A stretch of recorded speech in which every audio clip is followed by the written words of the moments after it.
বিমানবন্দরে ভিআইপি সেবা পাবেন প্রবাসীরা। এক মাসের মধ্যেই কার্যকর।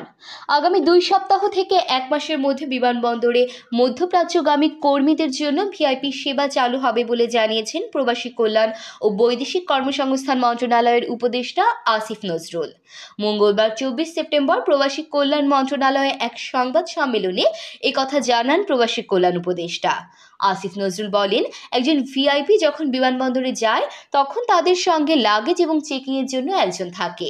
ইমিগ্রেশন করার সময় একজন পাশে থাকে। প্রত্যেকটা স্তরে আমরা অনুরূপ সেবা চালু করব। প্রবাসী উপদেষ্টা বলেন, প্রথম স্তরে আমরা মধ্যপ্রাচ্যে টার্গেট করেছি, ইউরোপ পরে করব। মধ্যপ্রাচ্যে আমাদের অধিকাংশ শ্রমবাজার।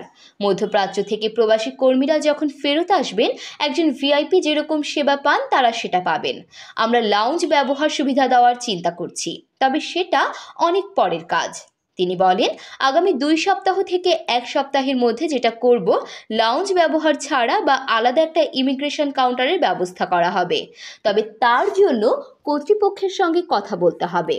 প্রত্যেকটা স্তরে পাশে দাঁড়িয়ে সহযোগিতা করবে প্রবাসী কল্যাণ ডেস্কের কর্মী।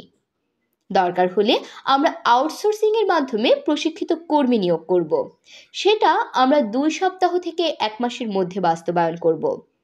একজন প্রবাসী যেন কোনো অবস্থায় হয়রানির শিকার না হন, অপরাধবোধ মনে না করেন, এ বিষয়ে আমাদের জিরো টলারেন্স রয়েছে, যোগ করেন আসিফ নজরুল।